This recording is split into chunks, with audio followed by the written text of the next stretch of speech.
Welcome, everyone, to the October 1st edition of the Signals from Mars live stream brought to you by the Mars Attacks podcast and VMR IT Web Design. Joining me today is another fellow who likes to use his middle initial in his name, like myself, Mr. Ryan J. Downey. How are you, sir? How's it going, man? Thanks for having me on. Happy October 1st to you. Awesome. Happy October. It's the favorite month for most people we know. Well, it's my favorite month. It's also the month in which I was born, so that's an extra plus there. Whereabouts in October? The 20th. Oh, nice. I'm November 7th. Okay. I was actually, my due date that they gave my mom was Halloween, and then I was exactly 1 week late. So, but still Sam Hain season. Yeah, that's what I was going to say. That's a common argument over here on my side of the world. I'm in Spain, and the whole thing with Halloween actually becoming Americanized over here, and a lot of people resisting it and saying it. No, it's not actually Halloween. It's Sam Hain. It's this. Samhain. Yeah. So, yeah. Well, I'm Irish Catholic by lineage. Third generation or something, but so I figure I have some kind of claim to Samhain with the right. Celtic part of my heritage, but Halloween's for everyone. Yeah, absolutely. Well, you have people nitpick and complain about anything, so for sure. I personally use my middle initial because after it was the last. That was literally my first question for you, by the way. So go on. Okay, because I've had people tell me, "Hey, do you use your middle initial because of Inve J. Malmsteen?" I'm like, no. I said I use my middle initial because the last time I entered the States, I was actually stopped by I guess it was Homeland Security. They were looking for another Victor Ruiz. Whoa. And ever since it actually wasn't the last time. I think it was because I moved over here. It's going to be 17 years in December. But, I came to the realization, I'm like, yeah, I've got a name that probably 3 million other people share in the world. So anything I can do to differentiate, I got to throw that initial in. I support it. And you know what? My story of my middle initial usage is remarkably similar in the sense that, I mean, look, it's a little pretentious when you see it. But the origin for mine is my first professional newspaper job. I was the assistant music editor for a weekly paper in Indianapolis. And this was in the late 90s. And one day I'm sitting at my desk and I get a promo package from which label was it? I think it was Island. It was one of the major labels. Okay. And it was an imprint on the major.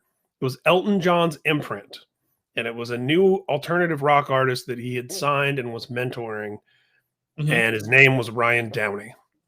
It was Downe, but it was pronounced Downey. And I thought the minute I saw that, like, oh, I'm screwed. Like I'm going to be like Michael Bolton in Office Space. And at the time, you would hear a lot. There were Mark L. Wahlberg and Howard K. Stern were 2 people that were like in the news a lot around that time. Right. I was like, I better start being Ryan J. Downey just in case. And luckily for me, unluckily for him, his career didn't take off. But I have looked him up since, and it looks like he had a pretty successful career as a record producer after the singing thing didn't work. So. But yeah, so that was the origin for me. And now there's another singer-songwriter, I think he's Australian, named Ryan Downey. But at this point, I'm like a couple decades ahead of him. So right. So it could be his problem this time. Plus, I'm already prepared. Right. You were up at night, sleepless nights, thinking, I'm gonna have some jerk ask me tomorrow, hey, what's your favorite Ryan Downey song? Similar to the Michael Bolton Office Space reference you made. Exactly. So. Celebrate his whole catalog. Yeah. I actually, it's funny. I went back and I listened to an interview you did with a good friend of my show with Bob Nalbandian. Yes. And it was really cool because, I mean, I always say this. Bob is someone that I shouldn't know because of to me, he's like royalty. He was there, you know, with so many bands in the embryonic stage. You know, he you about knowing Lars. He explained about, you know, going to shows early on with people. I've talked to him over the years behind the scenes about different things with different interviews and have him say, that fucker didn't tell you the whole story. I drove him to that show, or it's funny. So Bob is actually, he's like the Forrest Gump of early thrash. Just was like around for all these crucial moments and this like background character. Which is funny because I don't know if he popped into the chat yet, but Bob Dahl, who is actually a poison control doctor out in Utah, who I have on the show often, and he actually went to school with Tommy Lee, and we did this whole, you know, every 2 months I do an episode where I have all my patrons on, and they select a band to talk about. And the last month we talked about Judas Priest, and it was funny because he starts to tell a story, and you know, I'm thinking that he's done.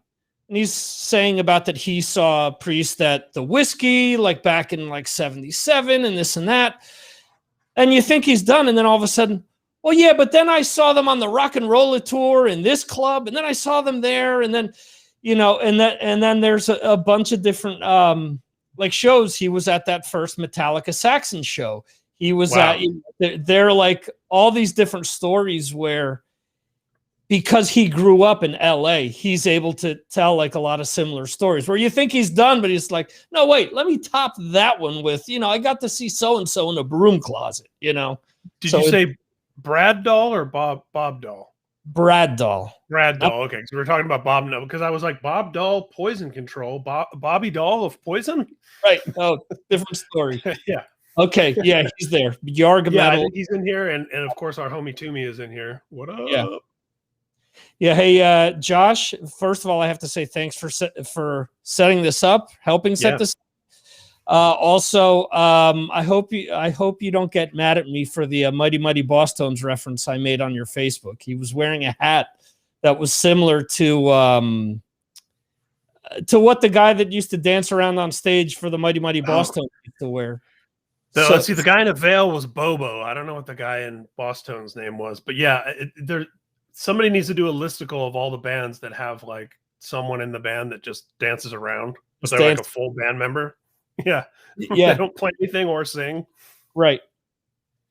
So there you go. So anyway, listening to that interview with Bob, you know, got the wheels turning. And obviously you also mentioned just now that you had been working in Indianapolis in a newspaper, so on and so forth. I always like to hear people discuss what kind of got them on their journey, because, you know, I talked to, again, we just mentioned one of the guys in the chat, Brad, who's out in LA. I have Jeremy, who's in the chat as well, who's in Manchester, England. A few weeks ago, I interviewed from Australia. So it's always, shout out Carl Pilkington, shout out Morrissey, shout out Oasis. All right, go ahead. Those are all my favorite Manx in order. So it's always cool to hear everyone discuss, you know, kind of what turned them on, because in every area it's different, you know. So for you, what was kind of the catalyst to want to pursue anything remotely related with music? Yeah, well, with music early on, my best friend Dave Peters has a quote that I steal all the time, but with attribution as often as I can get it in, which is never trust anyone in the music business that didn't try to start a band first. And I have found that to be a truism pretty consistently, with some exceptions. There have been exceptions, but it seems like everyone you come across that, you know, sort of came to it from that direction at some point, regardless of how far or not far, whatever distance they went. But for me, yeah, music was there really early. My parents split up when I was about 4 years old, and I was raised by my mom for most of my childhood. And she was really into Johnny Cash, Conway Twitty, Crystal Gale, Kenny Rogers, Dolly Parton, Linda Ronstadt, a lot of country music, but more sort of what I guess you would call classic country these days, because certainly not really resembling kind of the more popular country right now. So I was really, I didn't realize it at the time because I didn't like any of that music at the time, but I was really kind of blessed to have such a rich tapestry of that sort of music around the house. And she also liked some stuff that was contemporary at the time, like the Police. And I have an older brother. He was responsible for getting me into Adam and the Ants, which was probably the first real musical love that I had. And we're talking like, I mean, this is like second grade, right? Second, third grade, Right. very, very little. I was totally fascinated by the image, the music, the videos. And then he got our mom into Adam Ant, which was cool. And then the first thing that was really mine that kind of followed from Adam and the Ants was Generation X and Billy Idol, who was just first breaking as a solo artist back then. And me getting all the Billy Idol records, buying all the magazines he was in, kind of going backwards.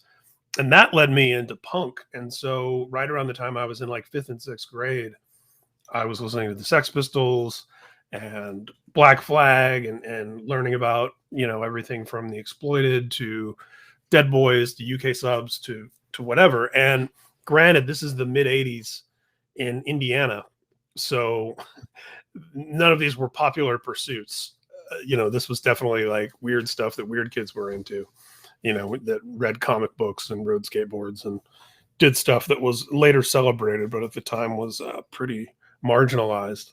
Right. So I always had this interest in kind of the total package, because I obviously loved the music first and foremost, but I also loved album artwork. I liked reading interviews. I was like obsessively reading rock magazines, literally in elementary school and in middle school. And then, really never stopped. And, in middle school, I had subscriptions to like Star Hits magazine and like, anybody that wrote about Aha or Susie and the Banshees, or, another band that my older brother turned me on to was Hanoi Rocks.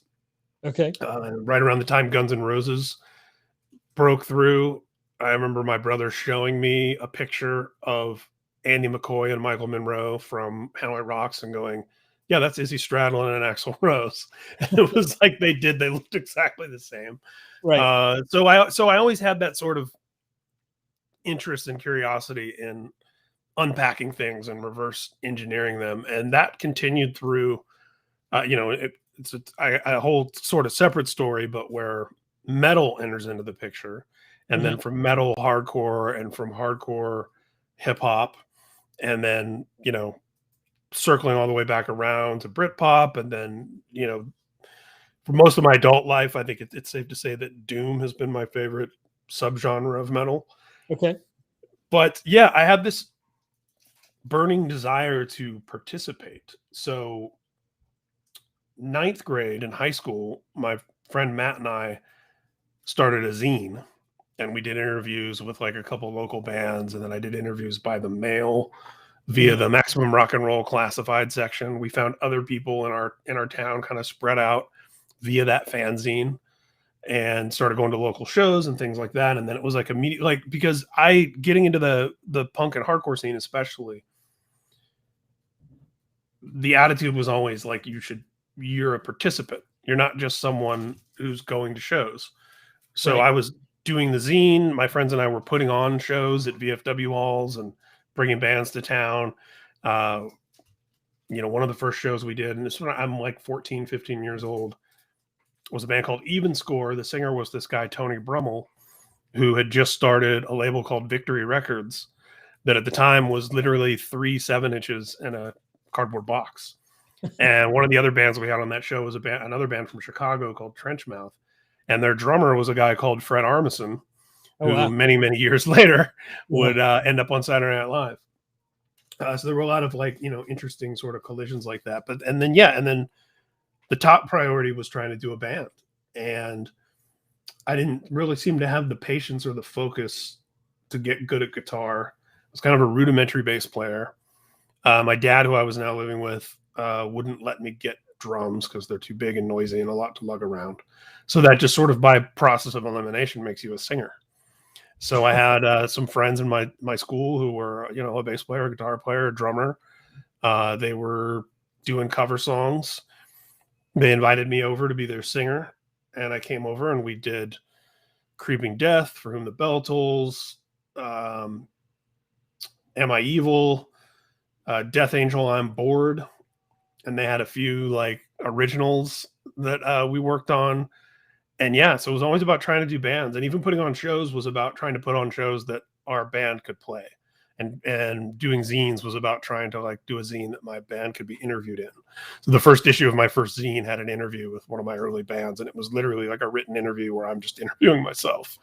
And you know, from there it was, you know, it was that band, and that band never played any shows. And then there was a hardcore band, which we didn't know at the time, but I found out later. We were the first straight edge hardcore band in Indianapolis. There had been straight edge kids, but there had never been a straight edge band. And that band managed to play one show before switching over to another band that, you know, by the time I was done with high school, we had put out a demo and a 7-inch, which at the time, putting out a 7-inch on like a real label was, you know, that's kind of as far as you ever imagined you could take it anyway. Like that was kind of like the pinnacle. And when the band thing sort of went on the back burner, I guess, after high school, to make a very long story short, you know, I really pivoted that all of those interests and all of, I guess, that skill set and whatnot into, and especially obsessively reading about music into a career in journalism. And that really started, I never stopped doing fanzines. So I was doing fanzines and played in a couple of bands, but nothing super serious. And in Indy, there was a weekly paper at the time. I think it's still around. And every year they would do a local music issue. And every year it would have like some bar band that plays for 50 people and does mostly covers on the cover of the music issue. And it would be like Indianapolis music scene. And I remember getting it and all my friends going like, you know, at the time we had a hardcore band from there called Split Lip, who was drawing, you know, 700-800 kids at headlining shows locally. You know, we had this vibrant scene in the metal scene and in the punk and hardcore scene, especially, that was not even that it was ignored. I think it was just that the local press wasn't aware of it. And so every year people would get that issue of the weekly paper and complain about it and how they didn't know what they were doing and what a joke it was. And one day I was waiting tables at a restaurant that was walking distance from where that paper's office was. And I thought, you know what? Instead of being the person that just sits around and complains about how lame this year's local music issue is, I'm going to go in there. I'm going to tell them. I'm going to tell them how lame it is. And so I don't know that this is a story you could even really replicate these days because of the way things work. But this was 96, 97. I just went in the lobby. I asked for the music editor. By some miracle, for some reason I still don't understand, he actually came out to talk to me.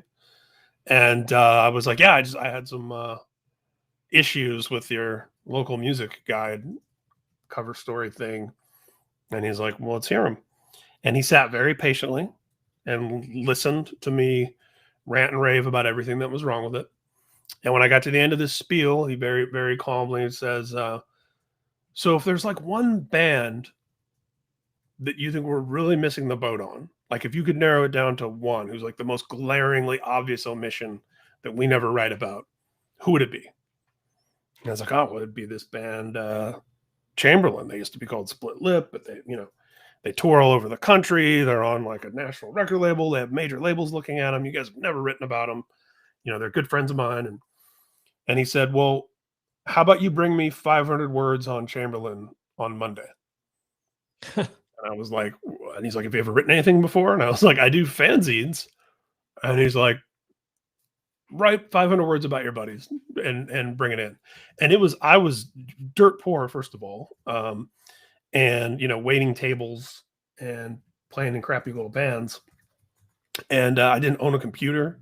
So I went to the all-night computer lab at a college that I didn't even attend, that happened to be walking distance from my house. I don't think I even had a car.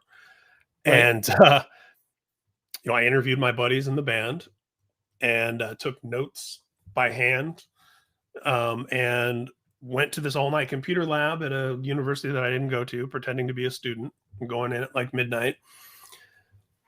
Wrote this 500 words, borrowed a floppy disk, not the big black kind, but the like medium of the era. I borrowed a floppy disk from a friend, put the story on it, and then walked it into Nouveau News Weekly on the following Monday, and that turned into freelancing for them, and then that turned into a full-time job there as that guy's assistant. Wow. And once I had enough clips with my published byline from working there at the weekly, I was then able to send those around. I sent them to Metal Maniacs, a magazine called Chord that was around at the time, Circus. I mean, I probably sent them to a lot more. Those are just the ones I ended up writing for. Right. But yeah, I mean, I actually remember my first byline in alternative press was in '97, and I remember faxing the editor there at the time. I was working full time at the paper and part time at a record store because the paper didn't really pay much.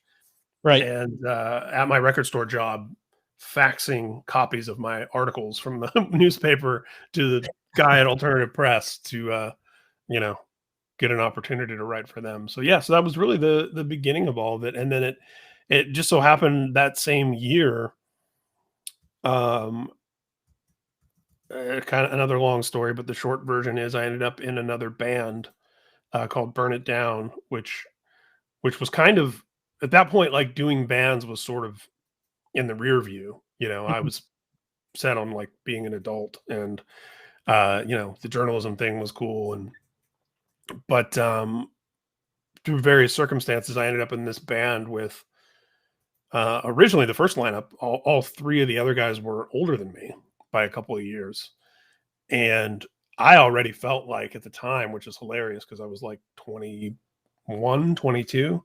I already felt like I was too old to be doing music, playing music, and all my friends who had been in bands, hardcore bands and punk bands and metal bands when we were teenagers were already, they'd either moved on to indie rock or they had left, quit playing music altogether. And it was kind of a joke with my original group of friends. Like, oh, Downey's he's like, playing teenager he's in a band. He's doing a metal band. But we ended up, the band was around for about 4 years, and we put out a handful of EPs. One was on Trustkill Records. One was on Uprising, which was later the label that launched Fall Out Boy. And actually the split we did on Trustkill was with a band called Race Trader, who had two guys who are now in Fall Out Boy. A little footnote there. And we ended up doing one full-length record. And we never made it out of the U.S., but we toured around the U.S. We went on tour with Dillinger Escape Plan, Candiria. We did shows with Hatebreed. This was now like late 90s into the early 2000s. The band actually broke up at the end of 2000, which was the year our full length came out. And the last tour we did was with In Flames, Nevermore, and Shadows Fall. And it was the kind of band where, our album got a 4 or 5 star, 5, I think a 5K review in Kerrang, or 4 or 5K, and a 4 out of 5 in AP, which was not through my doing. And we were in this Kerrang article that was the new wave of American noisecore, and it was like Cave In, who we'd also toured with, Botch, Converge, Dillinger, us. So we were really kind of grouped in with a lot, and we were playing with those bands all the time. But our band was never big.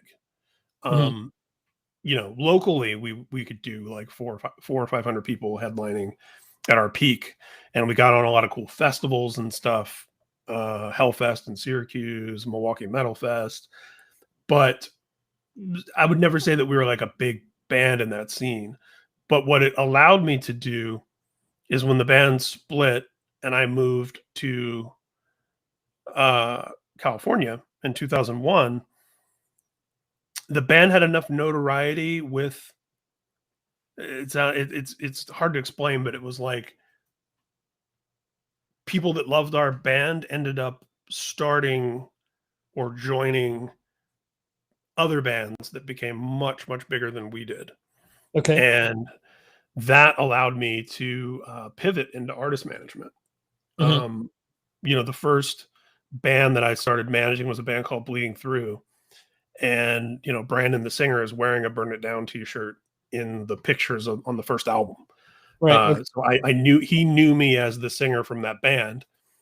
And, Demon Hunter, same thing. I knew those guys from when they were in training for Utopia. We'd played shows with them. Throwdown, we had played shows with Throwdown. And it was sort of like the band was really great for me in that sense, that enough people who were doing cool things knew me from that. Not IUPUI to me. It was actually Butler. Well, good guess though. I did actually take 2 classes at IUPUI once. But yeah, so that's the extremely short version. That leading me up, I guess, to 2001 and coming out here. But I guess that's the long way of answering your question about what made me interested in music. So it was really falling in love with music at a very young age, getting into a lot of different kinds of music, always sort of looking to the margins at the time, because the vast majority of the stuff that I loved, into adulthood wasn't popular, but the people it was popular with were like zealously devoted and dedicated to it. Right. And that's probably remained a truism, into adulthood. Even as bands I loved got really popular, they still have really dedicated, diehard fans. Sure. And and it was about trying to do zines, trying to put on shows, trying to be in bands, trying to go on tour, and that eventually, steered me towards journalism. And then, I've been a professional journalist, I guess, since '97. And somewhere around like 2003, I was managing part-time and doing journalism full-time. And that kind of flipped for about 10 years, where management became the full-time focus and journalism was kind of the thing I was moonlighting on. Right. And then that leads us all the way into the present, where it's just an amalgamation of all of those things are all intertwined. So yeah, and someday Toomey and I are going to start a band. We're going to have our old guy metal band. Awesome. Maybe with some other Knotfest Twitch people, because I know we've got at least one guitar player in there. Do we have any drummers, Toomey? Are there any drummers in the Knotfest Twitch world? But yeah, that's the story, really. Cool. I want to say a quick hello to everyone in the chat. We have M contributing. You mentioned Josh Toomey, Brad from Yarg Metal, Jeremy in Manchester, who I mentioned before, Gabriel the metal dentist is in here. Who else? We have Paul Giles said hello. And that's about everyone so far. Anyone else want to say hello? Feel free to do so. Can you pinpoint an article that made you think, when it came to journalism? You mentioned how you kind of walked into the office there at that newspaper, but is there one specific article that maybe you sent to a magazine like an Alternative Press or like a Circus, and that was kind of, you think, the article that broke you? Not so much. I can't so much point to a single specific one, but more a series of a handful, I suppose. Okay. Certainly crucial, getting my first byline, writing about my friends in the band Chamberlain locally, was a big deal. And then from there, the first stuff that I was writing for AP was, a lot of stuff about hardcore bands and the more sort of extreme kind of noisecore thing that was happening that I was pretty dialed into. But honestly, yeah, here's a good answer to your question. So around, I think, 1999, I was still living in Indy, and I pitched a story to Punk Planet. I don't know if you remember, but at the time, MTV, they did a couple years in a row. They had a thing called the "Want to Be a VJ" Right. contest, Mm-hmm. where people, regular people from all around the country could audition. And it was really it was less about them finding a VJ and more about the promotion of it, because this was pre-American Idol. It was a very American Idol type thing, because it went to like every major city, and then you'd have thousands of people, queuing up for it. And there's ads for like Doritos, and like, there's sponsors, and, it was more of a big event like that. So, it looks like I froze for a second. We good? Yeah, you're back now. It looks like your connection keeps going up and down. Well, let's see if we could get Ryan back on here. In the meantime, yeah, I saw that Josh kind of threw the whole dancer thing back at us there with his previous reference. So let's see if we can get Ryan to sometimes, as people that have joined the show know, sometimes the internet just bottoms out for no reason at all. Hopefully he can jump back on here in a second. You guys following me all right out there in the chat? Just let me know. Economics isn't so metal. Well, you're dealing with money. At the currencies, most of them are still all metallic. So yeah, he just dropped out. So let's see if we can get him to rejoin here in a second. I want to welcome everyone that isn't in here. Usually, obviously, you're probably here because of Ryan. So I do thank you guys for joining us. I do this show every Fridays at the same time, 6 p.m. Eastern, 3 p.m. Pacific, 11 p.m. in the UK. And for those of you like myself who are in continental Europe, it's midnight Friday going into Saturday. So every week we either have a really cool interview, or we have people from my Patreon page here where we discuss just music, basically. It's a fun, troll-free environment. And if you want to, you can subscribe or follow the show. It goes out live on 14 different platforms, and there are a bunch of others where you can subscribe to the replay, which I turn into the audio podcast, or I turn into an audio podcast after that. And from there, it comes out on all your favorite podcasting platforms: Apple, Spotify, Amazon, so on and so forth. So we have Mr. Downey back. Sorry about that. I don't know. I'm not sure what happened, but my internet completely disappeared. Yeah, that's the vanished.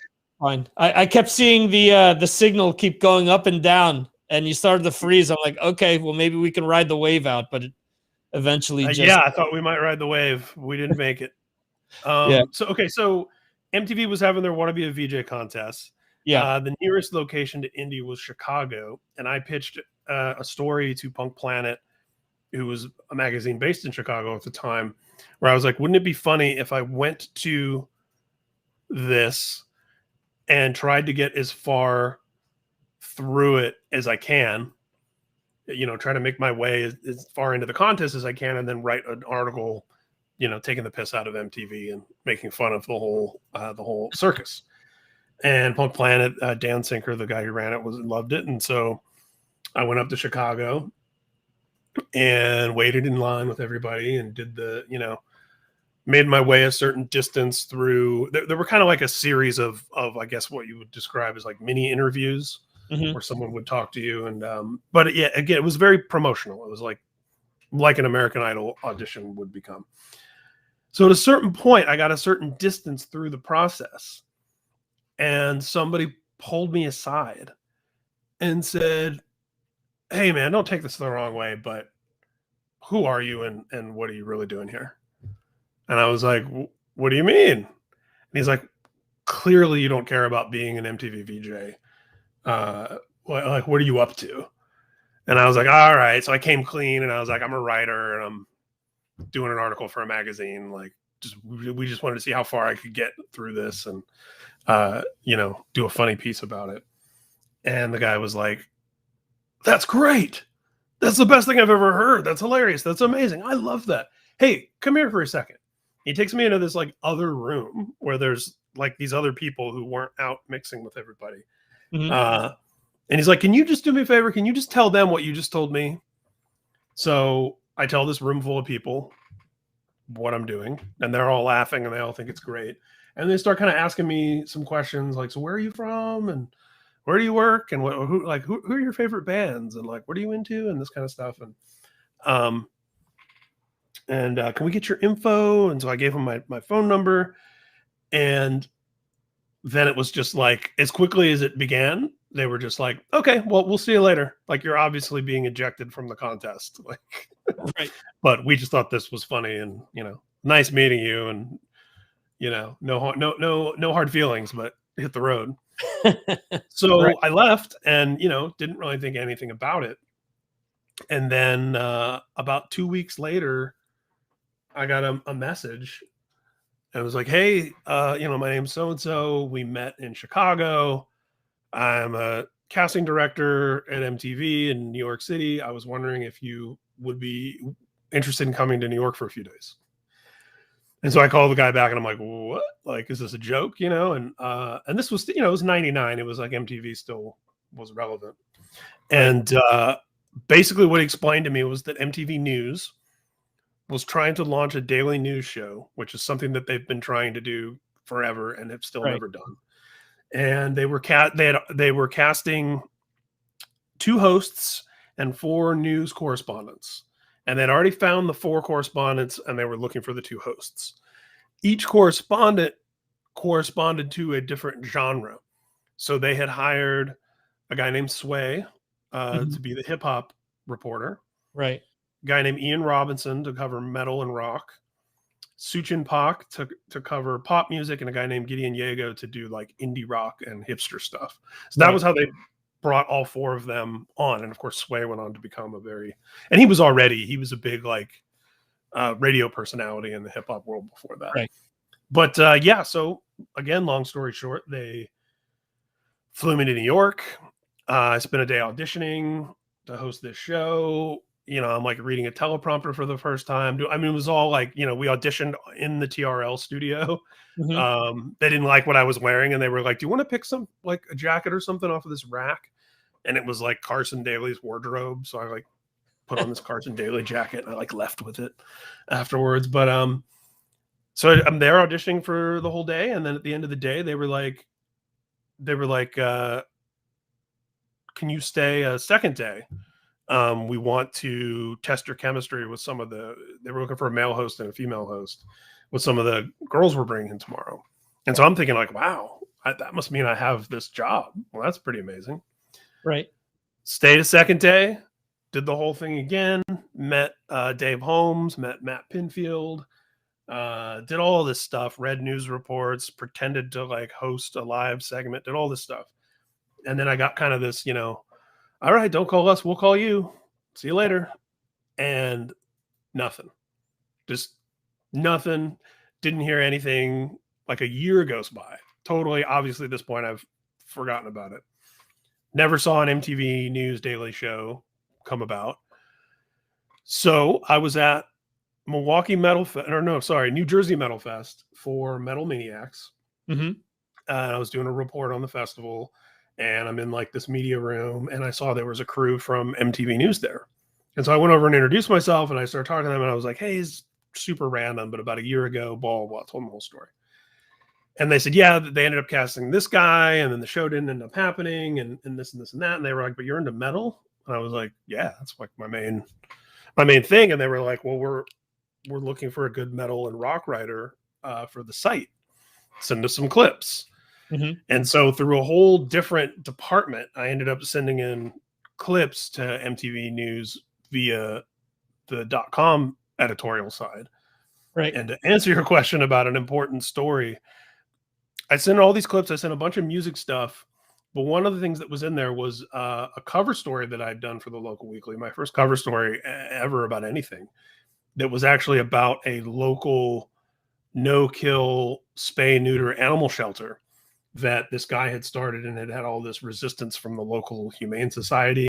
And it was this whole story that involved like political corruption and all this crazy stuff. It was about as far from music as you could get, but it was something I was interested in and passionate about and chased it. And I had a great editor work with me and blah, blah, blah.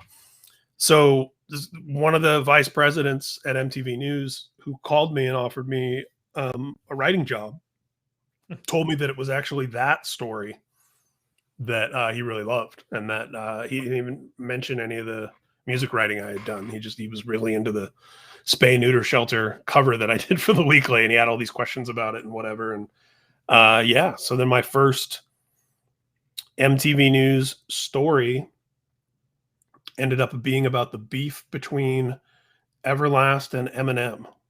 Oh, wow. This was October 2000, so 21 years ago this month. Yeah. And that was something that was happening in mixtape culture that hadn't hit the internet yet.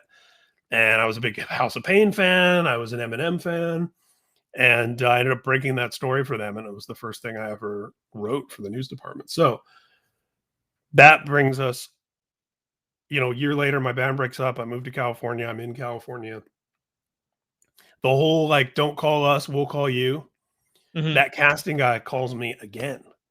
Now it's late 2001. It's a good 2.5 years from that want to be a VJ thing. And that guy called me and he was like, yeah, I told you I'd keep you in mind if the right thing came along. And this is the fake it till you make it part of my story, because he said, he's like, I know you're a music writer. And I was like, yeah, I'm actually writing for MTV News now. And he's like, oh, he had no idea. It's such a huge company. And he was like, I know you're a music guy, but do you also write about movies? Do you report on movies? Right. And I said, yeah, totally, of course. And it was a complete lie. I had never written a single word about movies anywhere professionally. I love movies. Cinema and music are kind of twin passions. Right. But yeah, I just was like, yeah, totally. So that led to, he brought me in to audition to host a movie show that MTV was doing in LA. And it ended up coming down to, it was between me and one other guy. The other guy got the gig, but then they asked me if I would come on and write the show. So I ended up writing 18 episodes of that. And then that all developed into what became a full-time news correspondent gig there for a long time. So I was there full-time for quite a while, and then was there freelancing for even longer after that full-time run went through. But so I would say that low-cost spay neuter shelter story was a big deal for me, unbeknownst to me at the time where that would lead. And going all the way back to that first piece that I did. And then I would also say somewhere around that same timeline, another pivotal story was cover. My first national cover story was for Alternative Press on the band Dashboard Confessional.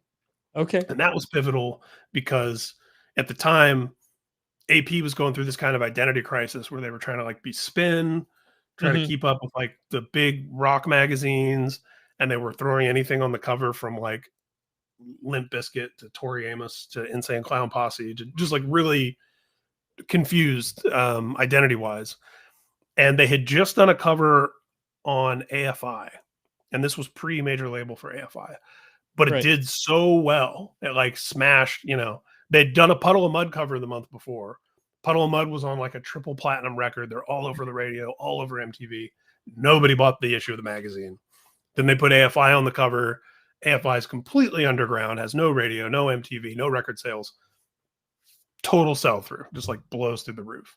So that's when they kind of started to get a handle on like, oh, if you're one of a bunch of media outlets covering these huge bands versus you're the only one covering this specific diehard scene. So my Dashboard cover was the first, like after the AFI thing, their first like full on like, let's go for it. Let's put this kid on the cover who sold 100,000 records, period.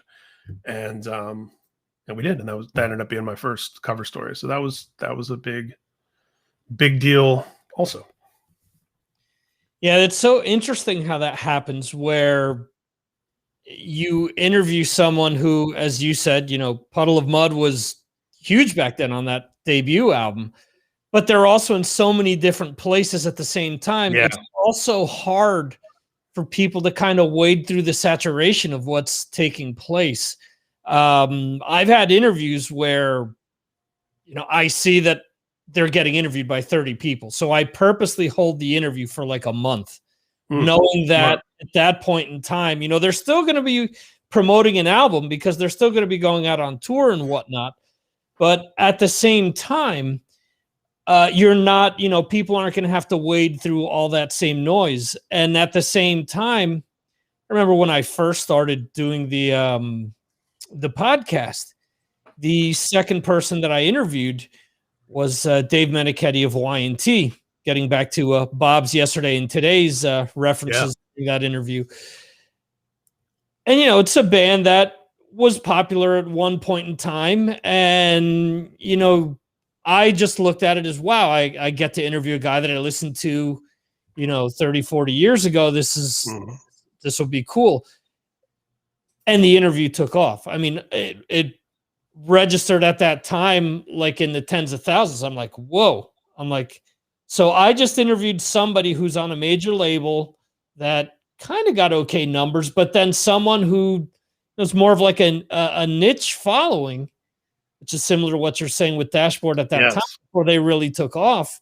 That's what kind of made them take off, is that they built that following. And without you realizing, maybe an interview that you didn't think was, going to have the same legs, all of a sudden goes in a totally different direction than what you thought was going to take place. So for sure. And I would say part of that alchemy also is that a band like A Puddle of Mud at the time, who was massive, triple platinum or whatever, most people who had bought that record or liked the song on the radio could pass any member of that band on the street and have no idea, or wouldn't be able to name anyone from the band.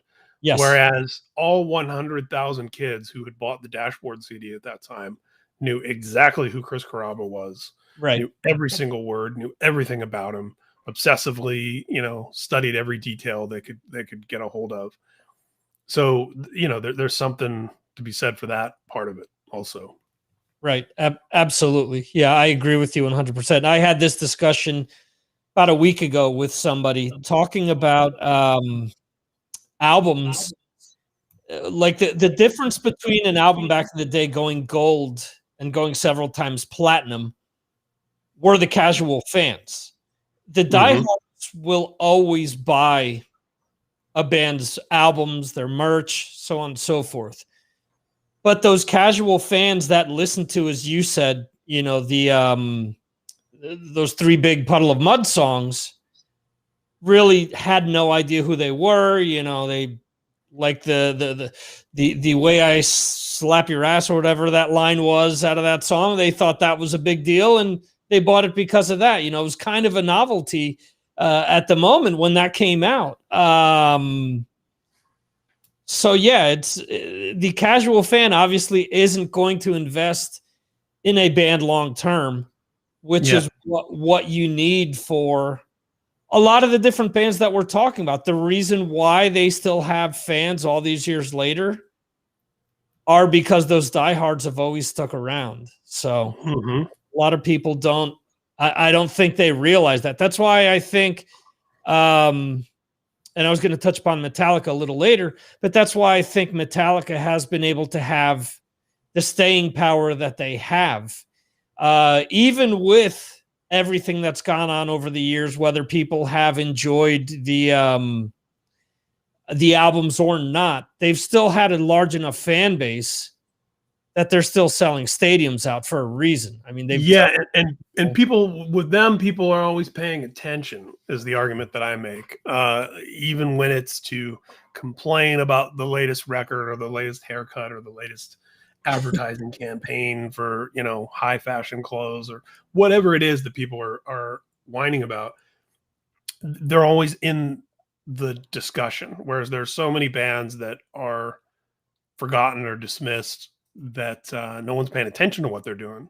Right. And Metallica, it's like even people that actively hate them now, that they loved them so much at one time that they're Right. still paying attention. So every time there's something happening, they're aware of it. Right. I find that to be fascinating and a real testament to like what they've achieved. Yeah, absolutely. Yeah, well, I'll hold this for later because I have a bunch of Metallica related questions for you. I don't want to steer too far away from what we've been talking about. And my answers won't all be so long. Those were life story questions. That's fine. You've worn so many hats over the years. We've talked about journalist and management. You've interviewed.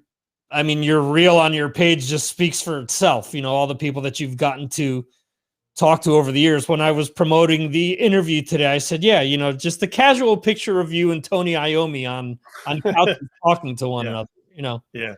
That was a fun day. You've written books with people. Out of everything that you've done, is there anything that still makes you nervous in 2021? Can you go into an interview and still get nervous? Can you, address a band behind the scenes because they want you to manage them, or someone wants you to help them write a book? Do these things still, is there one thing that sticks out as really giving you butterflies before, going into the situation? Yeah, that's a good question. Because for me, it's not about the level of fame or success that the person I'm talking to has achieved, so much as it's about the impact that they've had on me personally. Right. So at MTV in the early 2000s, interviewing Britney and Christina, which I did, was a lot easier for me than the time I got to interview Billy Idol. Whereas that Billy Idol interview wasn't anything anyone else I worked with cared about. You know what I mean? Whereas there was like all these expectations and pressure on a Britney or a Christina interview that I was into doing, but I wasn't, I'm not nervous about it in that sense. The last time I can remember really feeling super nervous, a long time ago at this point, I think maybe 2004, but was Hetfield. I've only interviewed him once, and it was an amazing experience. It was an awesome situation, but that was intimidating. I mean, because they're my favorite band of all time. Yeah, he's the front man, primary songwriter, lyric writer. He's like 10 feet tall in person, and he's Hetfield. So you feel like those guys from being such a fan over the years, and I've interviewed Kirk a handful of times, and he's just as personable and awesome as you would want him to be. And James was great. It was a great interview, but I was definitely intimidated. And I in 2004, we weren't really as familiar with the Metallica jam room as I think we all are now. Right. But they have their like tuning room where they warm up before the show. And I got to do the interview in their tuning room. And so I'm in there like moving their stuff around to set up my interview shot, Oh, wow. At one point I'm like picking up Hetfield's guitars and like moving them over a few feet, and that, I think I was more nervous doing that than when they came in the room. Sure. Just like being in there by myself. That was me and a camera guy being in there and like, move, like being amongst their gear in this like intimate setting, that I think was the last time I can remember being like really nervous. Gotcha. Out of all of the things that you've done over the years, what do you feel was the hardest? The hardest.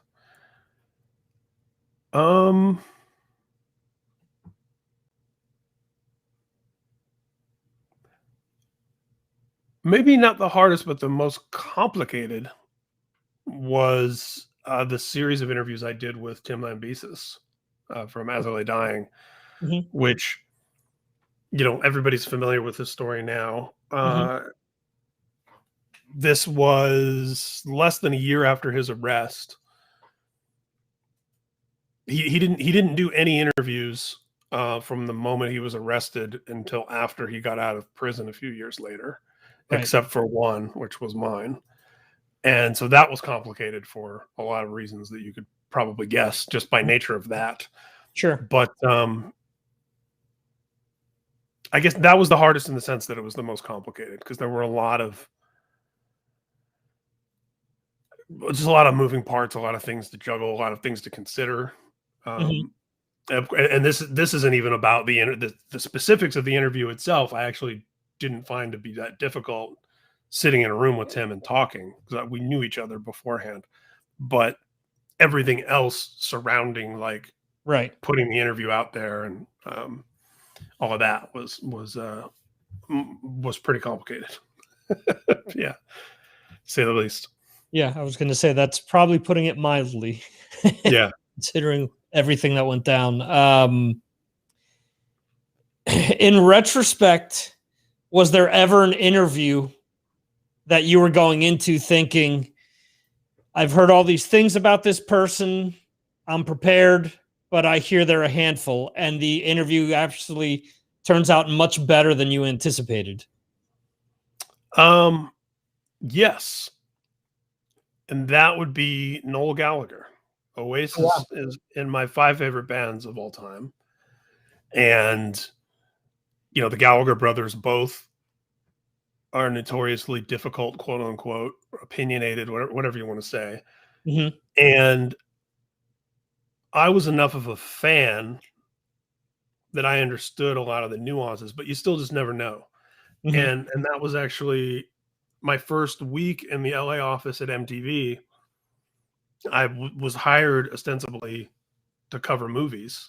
Mm-hmm. And I just so happened I shared an office with a guy who became one of my close friends who was a music guy. And we got to talking and he's like, you're like a music guy also, you know, and because he just thought I was a movie guy when I came in. Right. And we got talking. He was like, hey, would you mind helping me out with something? He's like, I actually have 2 interviews today. I'm double booked. Would you mind doing one of them for me? It's happening just down the street. And I was like, sure, who's it with? And he was like, do you remember that band from the 90s, Oasis? I'm like, dude, you know, little did Corey know that like a month later when I unpacked everything, I would have a wall-sized Gallagher brother poster in that office him and I shared. Right. I was just like, dude, are you kidding? And I'm actually glad that it happened with such short notice and in such a crazy way. Mm-hmm. Because I didn't have that much time to get super nervous about it because I probably would have, like a Hetfield. But yeah, they were, I think, playing Coachella that year. He was staying, this is the MTV office in Santa Monica, and he was staying in a hotel in Santa Monica. And I went over there with a couple crew guys who I just met, you know, co-workers, and those guys made us like 10 minutes late getting there. And so my first impression, my first sight of Noel Gallagher was the 3 of us come walking in, and he's sitting in the lobby on a couch, and and I'm kind of walking ahead, and he looks right up at me and he goes, and I was just like, no, you know, right. and then it ended up being so awesome. It was, he was fantastic, and, you know, gave us way more than we ever could have even used, especially back then. But yeah, super generous with his time, funny, forthcoming. And, you know, not to break my arm, pat myself on the back, but I think for anybody who's interested in this stuff that you and I do, it's important in those situations. Anybody like that, once they realize that you know what you're talking about in regards to them, right? You know, even the worst of the worst, they just want someone to be interested in who they are and what they have to say and understand them. And I think a lot of these artists that don't have much patience with a lot of journalists are the ones who end up in scenarios with people who don't really know shit, you know, and that ends up, I think, taking a turn, you know, if you're sitting down with Axl Rose and you're like, so which is the guy in the top hat, you know, like, right. He's probably going to be a jerk, you know, right. But, yeah, I sit down with him and I tell him I'm from Indiana.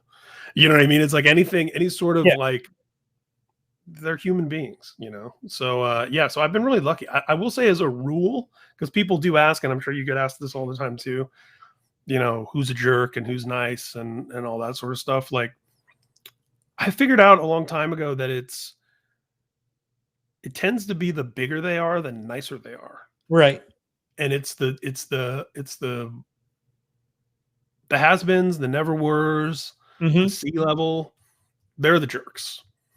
And I think it's because, like, if I walk into a room with Julia Roberts or Ben Affleck, they don't have anything to prove to me, right? If anything, they might want to prove how down to earth and cool they are. Like, I know I'm like up on, you know, elevated on these clouds. I'm just a normal person, you know. Right. It's the kind of C-list people that I find have like the entourage, you know. I worked on this show for Marvel a couple years ago. It was like a talk show, and we had one of the things I did is I helped book a bunch of the guests who came in for the show, and you know, Clark Gregg, who plays Agent Coulson in all the Marvel movies, you know, biggest film franchise of all time, just showed up by himself in his little Mini Cooper. Method Man brought like one person with him. You know, we had a bunch of comedians, Paul Scheer, Ron Funches, who all came by themselves, Paul F. Tompkins. They were all super nice. It was the kid who was famous on Vine at the time. It's like 3 years ago. He showed up with like 6 people and was a total douche and was totally unprepared for the interviews, and, you know, had the air of like, someone is here, someone has arrived, you know. And it's like, like, dude, Clark Gregg was here yesterday in his Mini Cooper by himself, you know. So that's been sort of, if there's any kind of semi-universal truth to that, that's been my experience, that the bigger they are, the nicer they are. The most difficult interview I've had, and I chalk this up more to the system of press junket interviews, where you get 4 or 5 minutes and they're being interviewed by 50 people a day, sitting in the same spot, answering the same questions. The one time that I got to interview Tom Hardy was for the movie Warrior, and he was paired up with his co-star Joel Edgerton, and he just didn't say anything. You know, and in his defense, it's 4 minutes, you know, and Joel kind of took over and did the talking, but yeah, he just sat there in silence. And I've heard that about him, James Franco. There's a few of them, but I think it's more, they have less of a tolerance for that setting. I don't think it's personal. And I think those are all people that if you can get it going and get some momentum, like, they're great. I think it's just hard for them to really actively participate in those settings. I also, Heath Ledger, he did this movie called Brothers Grimm with Matt Damon, and I had them together, and Matt Damon did all the talking, and Heath Ledger said hello and goodbye. But I got the sense there that was how every interview went all day. Like, I think, you know, I think that was just the rhythm that they got into. I think Heath Ledger was just painfully shy. At least he seemed to be in that setting. Yeah. So, well, yeah. I get that, because what a lot of people don't realize, it's like a cattle call. You know, a lot of times, like I mentioned before, I'm giving an interview with somebody, but it's the 12th interview they're doing that day. So they're already going into the interview saying, fuck, is he going to ask me about the tour? Is he going to ask me, you know, what do people think about the album? You know, just the same generic questions over and over again. And like you're saying, you're talking about Noel Gallagher, where you're talking to him in a specific setting. You talk to him with interest about stuff that you know that not everyone is going to ask him. So right then and there, he's going to be invested. He's going to want to talk to you, you know, and at the end of the day, just have a good conversation, you know. I get asked all the time similar questions to what you said before, you know, who's the best, who's the worst, you know, who's the most famous person you've talked to? And my answer is always, I don't know if he's the most famous person, but he's the person I've liked to speak to the most. And I said, it's John Bush. But because there's an emotional connection with the music, with his lyrics, with different periods of time in my life. And I've spoken to him like 8 times already, and he's always great. So to me, I'll take that interview over, like you're saying, you know, with your interview with Billy Idol. I'll take that interview over the biggest person on the planet, because there's more going on there that, you know, there's more of an interest with you interviewing them, and they notice it. So they're also more invested in what you're talking to them about. Yeah, absolutely. And I 100% agree. And John Bush, I've only interviewed him once. I actually had him on the Metallica podcast, and what a sweet guy. Yeah. Super personable, super charming. And also, like you mentioned, you've interviewed him a bunch of times, and you get it's really nice when you get that rapport going. Right. Just that familiarity, because there's a comfort level there. And that's something that I used to tell people a lot back in the day when I was first out here. There was a period of about 2 months where I interviewed Mandy Moore. This is when Mandy Moore was big. Right. 3 or 4 times in a period of a couple of months. In that same couple of months, just by sheer coincidence, luck of the draw, whatever, I interviewed Hillary Duff like 6 or 7 times. And Hillary Duff was somebody that I met every time. Every time she was meeting me for the first time. And whatever, you know. But Mandy Moore, by contrast, who I'm interviewing less, but also regularly in the same time period, by the second or third time, it's hugs, how you been, blah, blah. We're not best friends. We're not exchanging numbers. But there's a humanity, a certain, and not to, who knows what Hillary Duff's deal was at the time. She could be the loveliest person in the world. I don't know. But back then, you know, it was nice to meet you. It was, you know, robot mode. I'm the press. She's the talent. Right. We got our job to do, and it's fine. And the interviews were fine. But that little extra rapport, that little extra comfort and familiarity goes so far in all these situations. Absolutely. Switching on over to your podcast, Speak and Destroy. Everyone that I knew that had a band specific podcast was a Kiss podcast. And then you came along, and I'm like, finally, as much as I love Kiss, we have someone else that's putting a different spin on this. What made you want to do a podcast, and what made you decide to just do it a Metallica based podcast? Well, the initial, you know, I think the way a lot of things end up happening, right, is you end up making the thing that you want. And as I was discovering that there were band centric podcasts, you know, there's a bunch of Taylor Swift podcasts. There's, like you said, a bunch of Kiss podcasts. I started looking for Metallica podcasts and couldn't find any. Right. It turns out there was one that had very sporadically published called, I think, Metallica Chat. So shout out to those guys, because they were technically ahead of me by about a year, but I couldn't I didn't find it.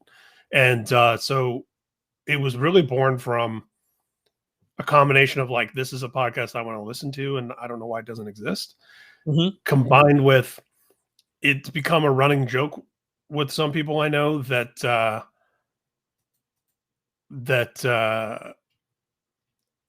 going to work Metallica into every conversation. So that sort of was the other half of doing the podcast. It was like, well, I'm talking about Metallica all the time anyway. Why not put that to some productive use?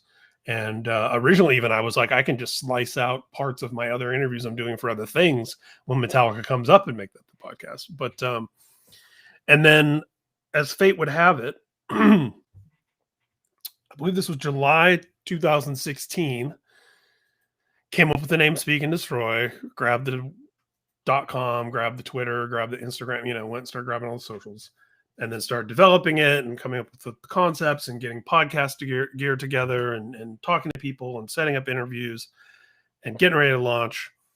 And then that fall, a few months later, my buddy Ethan Luck, who used to play guitar in the band Demon Hunter, band that I manage, texted me one day and he's like, dude, guess what? I'm starting a Metallica podcast. He's like, you're the first person I thought of to tell about it. Like, isn't that awesome? And I was like, I'm starting one too. And he's like, what? No way. And it became like kind of a friendly weirdness, but it was definitely a little weird. Mm-hmm. And I actually said right from the jump, I was like, if you're doing one and I'm doing one, and we're already old friends and whatever, we should just do it together. Let's just do it together. And he said, well, I'm doing mine with my buddy. He's here in Nashville. You're in California. It's really my buddy and I's idea. And, we're just going to be like two guys talking about Metallica. Like, we're going to go through all the records and rate them and tell these stories and talk about this and talk about shows we've been to and whatever. And I said, well, mine's totally different than that. Mine's going to be an interview podcast where I'm going to interview people about Metallica. So people who are directly involved with the band, indirectly, that have some sort of connection to the band or just influenced by the band. So every episode is going to be me and someone else, an interview. I'm a journalist. It'll be journalist type stuff. Right. And I said, so why don't we just combine our efforts?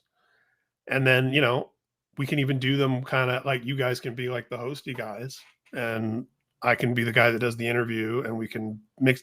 And that way there won't be so much pressure on us to crank out an episode every week. And, we'll all be doing it. And he said, well, let me talk to my friend. I don't know his friend at all. He's like, I don't know. Let me talk to my friend. And then he called me back a couple of days later and he was like, yeah, we talked about it. We just want to go our own way and just do our own thing. And I was like, well, that's cool. Well, just so we don't step on each other's toes, like we talked about, yours is going to be like you and your buddy talking about Metallica. Mine's going to be me interviewing people. And he goes, well, we'll still interview people sometimes. And I'm like, why does this have to be weird? I was like, what do you mean you'll still interview people sometimes? He's like, well, my buddy is the manager at Grimey's, and Metallica did that secret show here at Grimey's, and like we'll probably have him on to talk about that. And I was like, oh, well, that's no big deal. And in the back of my mind, I'm thinking like, yeah, I've already set up interviews with M Shadows and blah, blah. I had all this like stuff going. I'm like, oh, well, that's fine. And so they launched theirs. I launched mine kind of right around the same time. To their credit, they've been extremely consistent. I don't think they've ever missed a week. They have a really active Patreon. They're both musicians. They do Metallica covers and put out songs. They have merch, really active listenership. People making them things and sending them things. And it has been mostly just them kind of talking about Metallica. They do have guests on from time to time, sometimes the same guests that I've had. But we've coexisted in that space. And then I got to tell you, man, that's 4 or 5 years ago. There's like a dozen Metallica podcasts now, like today. And Toomey and I laugh about it all the time, which is why somewhere in here in the chat, he just made it. Yeah. The first all interview based Metallica, because there's another guy who does Metallicast. And in all of his social media, he puts the in all capitals Metallica podcast. So, Toomey and I started joking that I was, I'm the first Metallica interview podcast, so that guy was saying the, and then so I started saying the first, and then the other guys in Nashville popped up and they were like, well, you're not the first, actually, these guys. And it was, like a super small, obscure one that never updates. That's just two guys talking that was around before all of us. Right. But yeah, dude, there are so many. The only time that it's annoyed me is there's another one that popped up.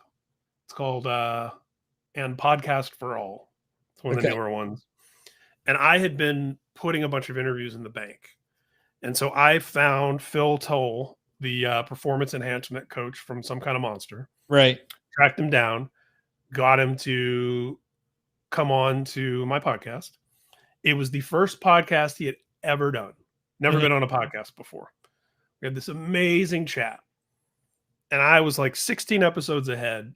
So I put it in the bank, put it on the calendar, and I rolled this episode out in a few weeks. In between the time that I did the interview and put it out, and Podcast for All interviewed him and put it up immediately. and so then, of course, when I announced mine, that kid was like in my comments on Instagram going, oh, I see you interviewed Phil. Cool. Yeah, he's cool.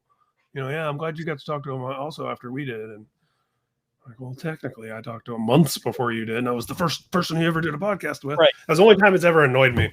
But I look at it, especially since Metallica now announced their own official podcast, which just launched. I think they're 7 or 8 episodes in. Yeah. I realized, I've listened to like 3 different podcasts about The Office. What one's hosted by Brian Baumgartner and right. have like everyone from the show behind the scenes and on camera on it. And then there's another one that's, the actresses, Jenna Fisher and Angela Kinsey. And I love all of it. It's a big enough show. There's a big enough fandom that all these different podcasts, even the ones that are really similar, the ones that are official and unofficial and whatever, like there's room for all of it. So like you said, before mine popped up, it was kind of crazy that there even wasn't one. So the fact that there's like a dozen of them now is like, well, I mean, more power to it. I guess there should be. And the feedback that I hear on the official one, which was made by Amazon and they hired a production company and I hear that it's too slick. It has like a swanky voiceover narration and they're constantly reintroducing people to you. And this is what I've heard. I haven't listened to it yet. Right.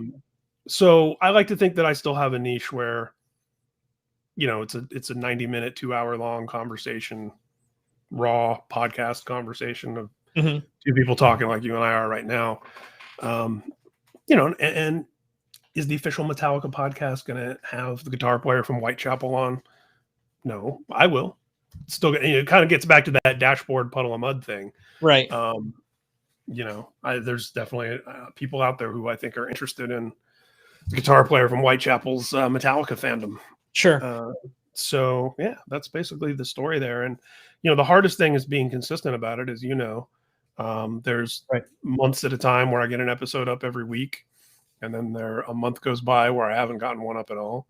So in, 4 or 5 years, I've done, I think 105 episodes or something like that. In that same time, I think Metal Up Your podcast is in the hundreds. I don't know where they are, 300. Right. We started at like the same time, basically. And, they've been up every week. So, it's definitely a labor of love. It's not, paying the bills or anything, but it's still fun to do. And I've had some amazing conversations and gotten to talk to really cool people. And people love to talk about Metallica. So I don't think that there'll ever be a shortage of Metallica conversations to have. Right. Absolutely. Yeah. I did when we were talking or when you're talking, I'm thinking, oh shit, I did an episode on Injustice for All back in, I want to say 08. Oh no, I started podcasting in 09. So it was 2010. And I'd started a series of episodes where I called it the Classic Album Series. And I interviewed different members of bands about specific albums. That's rad. Which is exactly what the official Metallica podcast is right now with the Black Album. Right. It's kind of different. Obviously, mine was a lot more lo-fi, as you're saying. And back then, we could get away with cutting in music and stuff like that, which obviously now is a big no-no. Although I was listening to episode 7 before you coming on, and they actually played 2 of the covers off of the Blacklist completely on the latest episode. So that was kind of interesting to me. As a music nerd, as a music fan, I do like the podcast because you're hearing the members talk about different things in hindsight. It's kind of like an updated version of the it's like a behind the music. Right. Exactly. Yeah.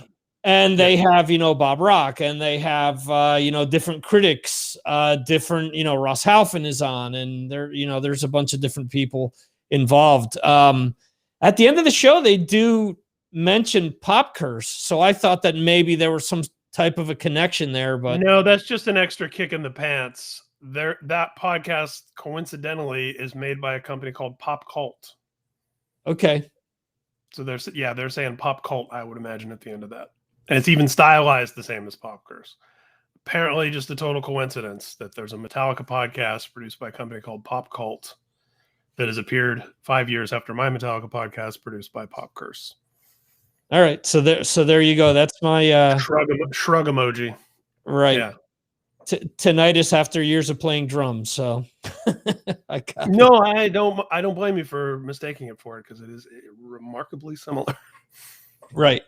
We were talking before a little bit about, in my opinion, they're one of the most misunderstood bands at this point in time, but I think a lot of it is through hearsay, because again, I become like Larry David. I become anal to a point where I start to type things on social media and I erase them. I'm like, nah, I don't want to argue with anybody. I don't want to do this. I don't want to do this. And then there's just, there's one point where like the fuse just goes off, and somebody would say, well, they're so terrible live now because all they do is play the hits. And I'm thinking, okay, when's the last time you've seen a set list of theirs or seen them live? Because outside of Enter Sandman, Sad But True, Nothing Else Matters, and possibly The Unforgiven, Creeping Death, Speak and Destroy, and For Whom the Bell Tolls, and One. Everything else is rotated. And I just named 8 songs out of a close to 3-hour set that they play every night. I also like to bring up the fact that they did those Triple X shows for their 30th anniversary where they played 80 songs. 4 nights. Only repeating Seek and Destroy. I almost said Speak and Destroy. And no guest drummers. Just Lars up there the whole time. Right. Which a lot of people, again, bitch about his drumming, but I think a lot of people don't realize in hindsight what important of a piece he is to the evolution of metal, not only as a drummer, but as a songwriter. Growing up a drummer being told you can't write songs because there are no drummers to write songs. And I can name you several drummers that surely have, would disagree with that statement. Lars being one of them. And he certainly, Enter Sandman is their biggest song. It's one of the biggest songs of all time. Corey Taylor called it the Stairway to Heaven for our generation. Right. And Lars arranged that. That was a Kirk riff that Lars arranged.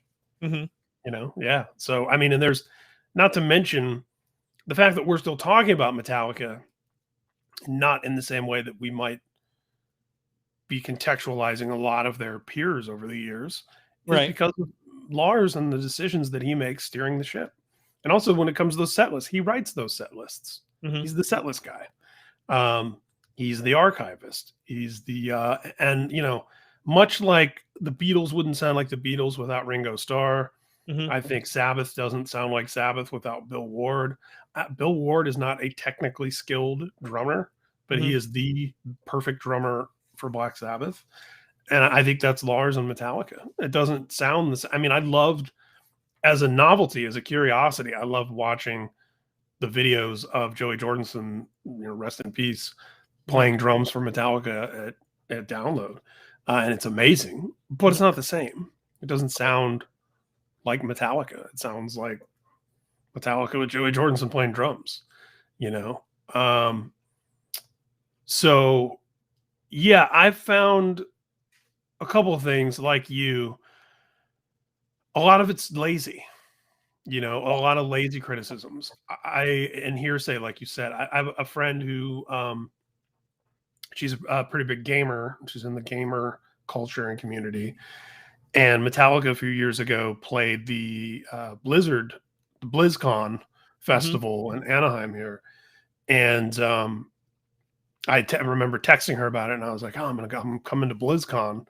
I wouldn't normally be at, but Metallica's playing. And she's like, eye roll emoji, like, ugh, I hate that they're there. And I'm like, you're not a fan? She's like, why are they trying to come into our community? They hate the internet.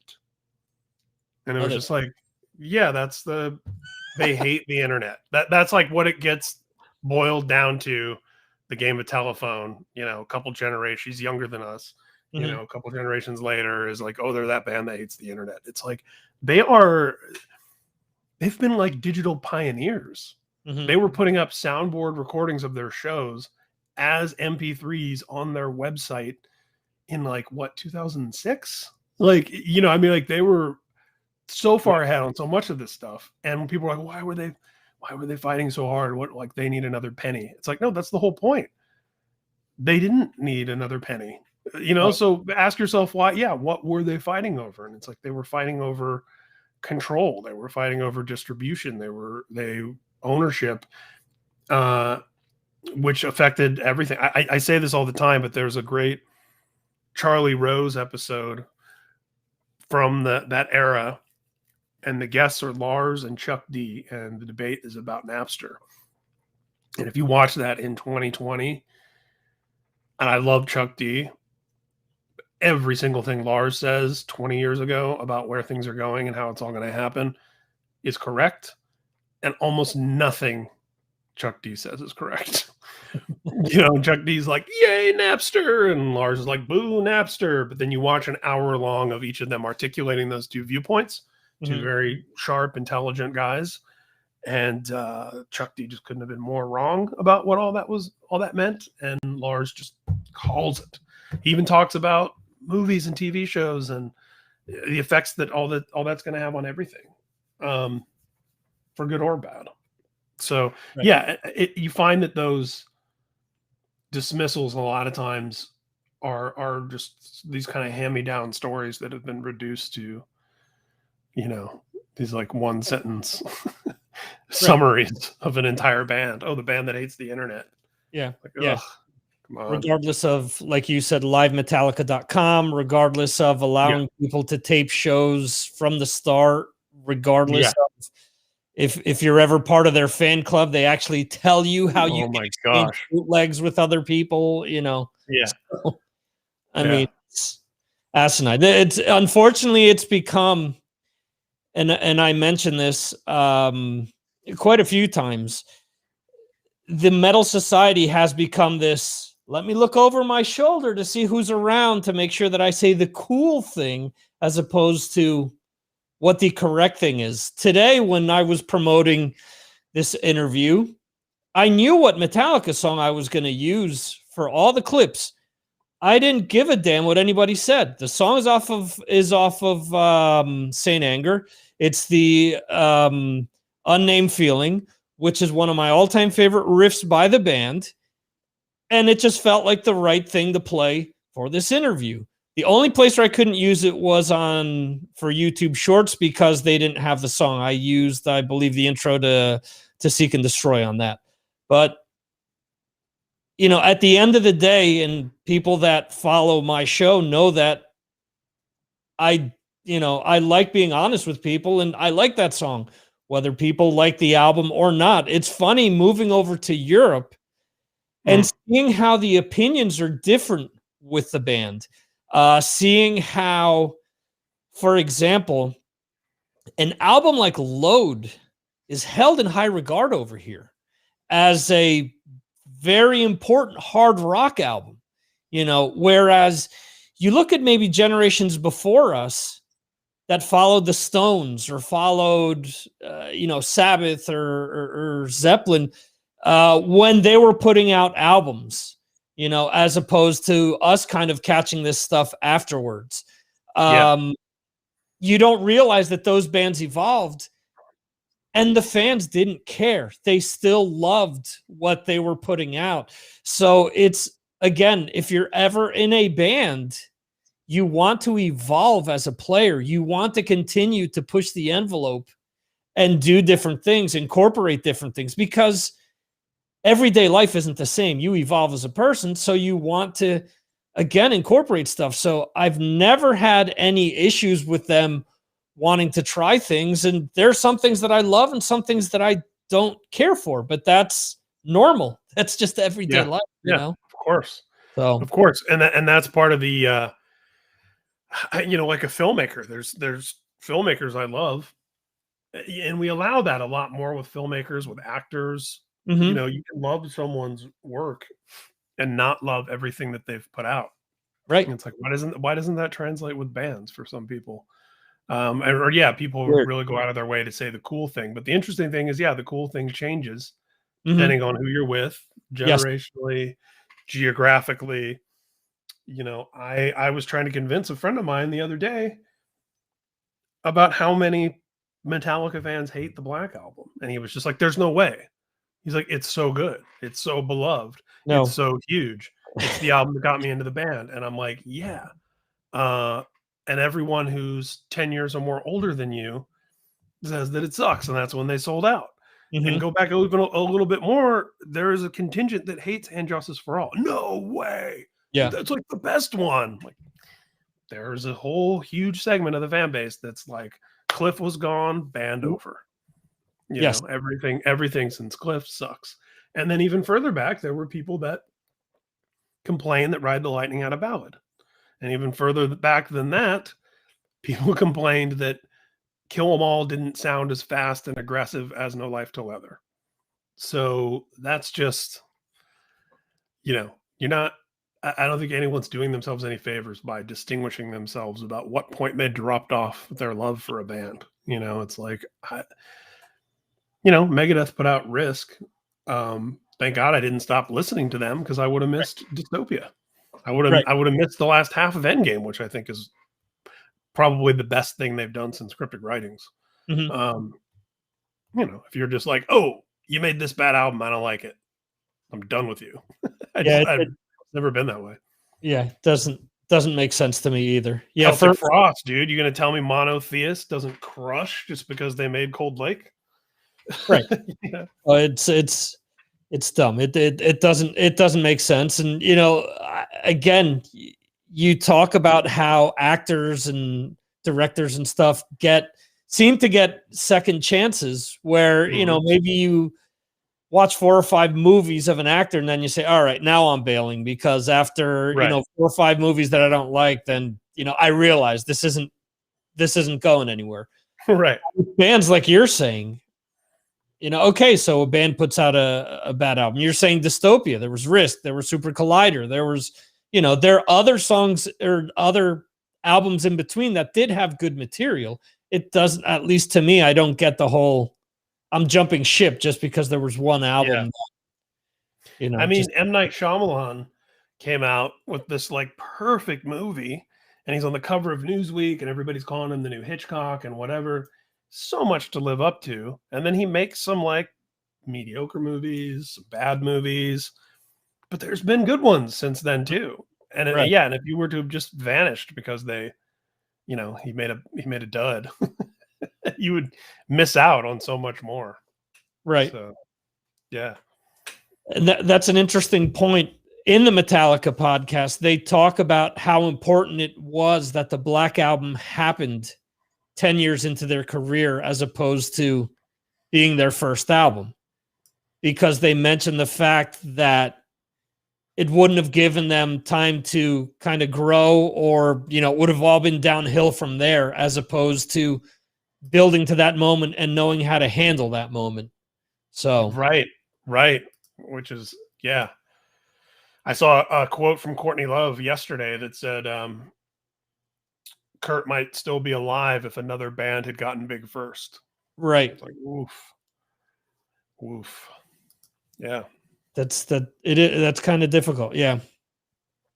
I saw a couple questions in here. Somewhere back here. Arturo asked, are you less willing to ask the tough questions if an artist is nicer to you? Mm-hmm. I'll let you answer that first. It's funny because I often think about how there are certain people that you interview that your opinion may change about them once you've actually spoken to them, where maybe you weren't a fan of the music going in, but after you interview them, you're like, all right, let me give this another chance with a much more open mind. And you may grasp the artist or not at that time. I personally, it depends where the interview goes. A lot of times I write more questions than I should. And depending on where it's going, I leave stuff out or I leave stuff in. And I kind of gauge the person. I've had nightmare scenarios with people. And at that point, you're like, fuck it, I don't care, you know. Yeah. But then there are other situations where you realize that the person is cool, and you're like, all right, this question may be kind of a dick question, so it's not necessary. So that's just how I tend to play it. Yeah, that makes sense. For me, I find that, kind of to the contrary of what the question kind of implies, maybe. I feel that the nicer they are and the more of a rapport there is, the easier it is to ask a tough question. Right. Because there's a degree of trust where they know that you're not out to get them. Right. Yes. I couldn't have done that Tim Lambesis interview if we weren't super friendly with each other. Yeah. Because I did ask a lot of tough questions. And that interview ended up becoming one that I think said more about the person reading it in some instances Mhm. than the interview itself. Because I had a couple of people who were very close to the situation on Mhm. different sides of it come to me the same day and say, like, what are you giving him all this good press for? Like, they thought I was giving him a back rub with the interview. Mhm. And then somebody else the same day asking why I was being so mean and rude to Tim during the interview. And then everybody else was like, this was a really balanced interview. And I'm like, okay, well, that makes Right. sense. This person who loves him and is in his corner thinks that I was too hard on him. And then this person who hates him and has been wronged by him in whatever capacity thinks that I was too nice and shouldn't have even done the interview at all. Everyone else is like, then you can feel like you did the right thing, I guess. Right. Well, to your point, again, going back to this John Bush interview that I did, again, having a rapport with him, I know that I can ask him certain questions because he just goes with it and gives me good answers for everything. I asked him, for example, about with the Anthrax 40 documentary that they put out, the series. I told him I really enjoyed it, but I feel that when they got to worship music, they did some revisionist history. I said they didn't include the fact that you were asked to sing on that album twice. Mm-hmm. They didn't include the fact that you did the majority of the Big Four shows. Yeah, or the fact that when it was up in the air with John and Joey, that Scott Ian was on VH1 Classics, that metal show, and Eddie Trunk asked him, no, really, seriously, which one do you like better? Yeah. Who's the better singer for the band? Who do you prefer? And when it was up in the air about which guy it was going to be, Scott Ian sheepishly said John. Yep. And that gets erased, which, I mean, I guess I can't blame him for it. You got to fly the flag for the thing you got. Because, I mean, because John just didn't want to do it. Right. Right. And I mean, I've been lucky enough that he's explained that whole situation to me in the past, but I also brought up the fact that, as a fan, you're seeing him, you're seeing Dan Spitz, you're seeing Paul Crook, you're seeing all of these former members of the band, and they're advertising the streaming show. And I'm like, holy shit, we're going to get this big show where everyone who was in the band is going to go up. The Metallica 30th. Exactly. Yeah. And that's exactly what I told John. I said, the Metallica 30 shows are the ones that ruined it for me because I now expect everyone to do something like that. Yeah. And he basically said, well, the stream is whatever, they did what they wanted to do, but it seemed like he kind of agreed with what I was saying. Yeah. At the end of the day, he was happy that they still recognized his era of the band, and that's what was most important to him. So I get that. Yeah, and I love the idea of him and Paul Crook going out and playing those songs because those songs aren't getting played otherwise. Right. Much like Sammy and Mikey doing the Van Hagar stuff, Van Halen wasn't playing those songs anymore. So right, somebody had to. That's kind of the bummer about when the old singer goes back is when the newer stuff gets erased. And one of the things I've always loved about Bruce Dickinson that's very classy. Yes. Is he did a couple Blaze Bayley era songs immediately when he came back. Mm-hmm. And for whatever your opinion about it is, the fact that Slash and Duff are up there playing Chinese Democracy songs. Yep. Axl is singing a Velvet Revolver song. I mean, what? I think it's a lot of class. I think that those moves are good for the fans. It shows that people have like moved on. Jesse Leach is another one. He, they weren't going to abandon the Howard material just to get Jesse back. Right. So yeah, I think in those instances, I know that there was a minute there where they had Joey singing only. Yes. But much like Roth and Hagar, like there's an issue there where like he can't do it. He can't sing like John. So as much as Roth has his thing, he's the voice of Van Halen and all those classic records, blah blah blah. The reality is that David Lee Roth cannot sing the Sammy era stuff. Sammy can sing the Roth era stuff. So there's kind of there's that too. I get that, but yeah, I agree. There was some revisionist history in that for sure, where John got a little short shrift. But I also understand when you're making that narrative arc, and this is the band you have now, the inclination to want to steer it that way. Right. Yeah. Coming back to the Metallica stuff, what do you think about the covers album? Have you had a chance to check it out? Do you think how they sequence the whole thing makes sense to you? Toomey and I actually checked out a lot of it during one of his streaming shows on the Knotfest Twitch. Okay. And my take on covers in general are you could do a complete deconstruction like the A Perfect Circle covers record. Right. You can do a super faithful rendition that's like a sound alike of the original, or you can do a version that sounds like the original but sounds like your band wrote it. And Metallica, of course, are the kings of it's like the original but it sounds like they wrote it. Even whether it's Motorhead, Diamond Head, even the Nick Cave cover.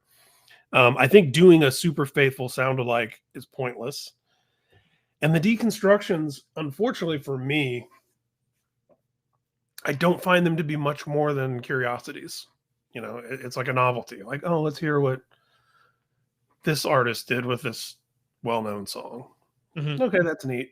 And then that's kind of it, Whereas, when Sanctuary did Jefferson Airplane, or Nevermore did they do Sound of Silence?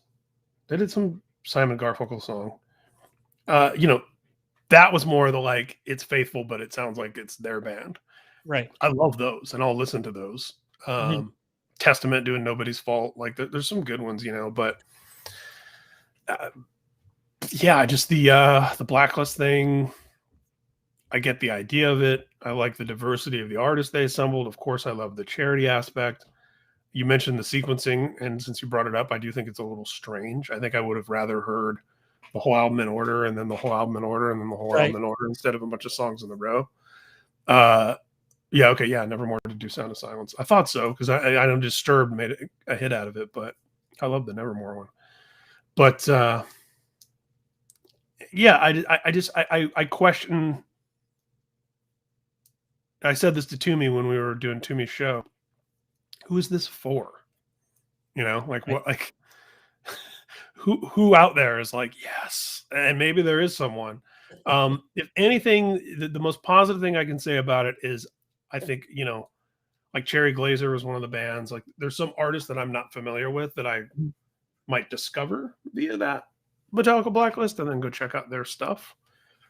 But by and large, it just kind of seems like more of a promotional bonus item than a real artistic piece.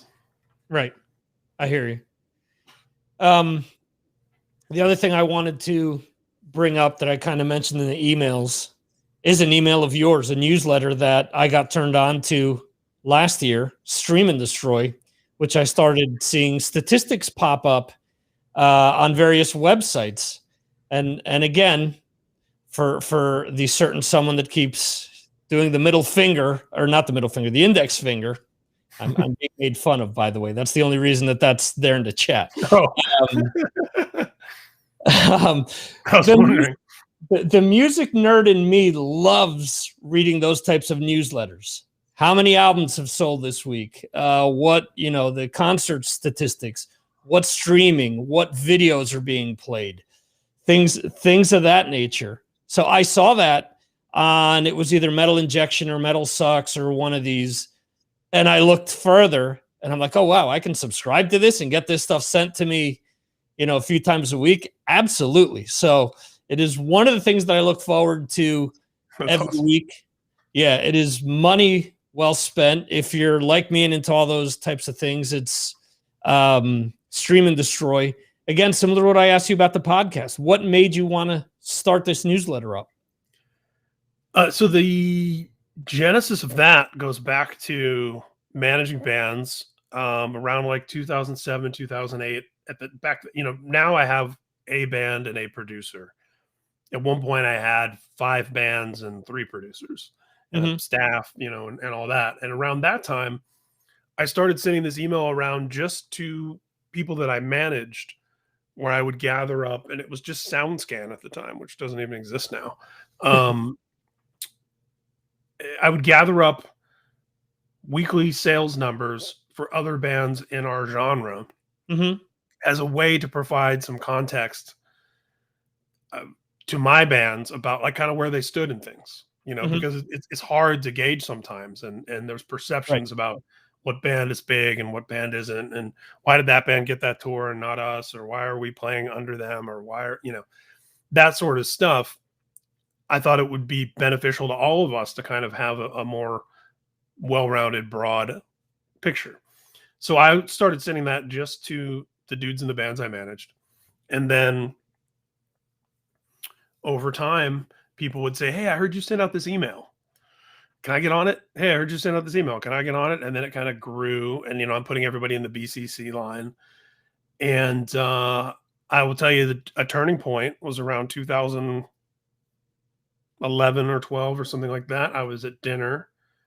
I was with it was at a show, a metal show in LA. And it was like, dinner afterwards. And it was like a bunch of booking agents, managers, people from bands, like this big table of people. And something came up about my email.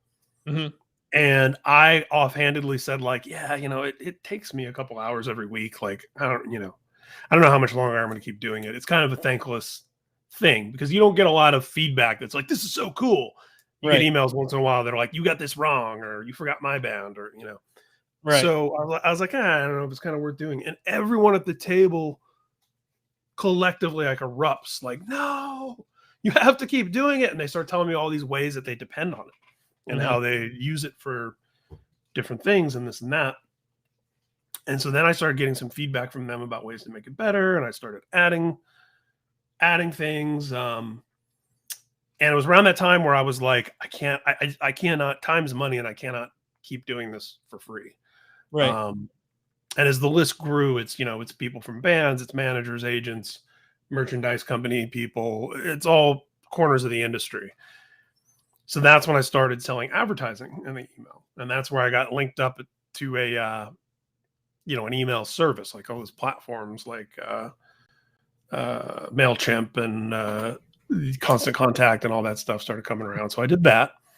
And then I reached a point again about 2 years ago where the metrics are all changing because now there's streaming, there's social media. But there's so much more than just record sales to really pay attention to have a robust picture of like where things stand, Right.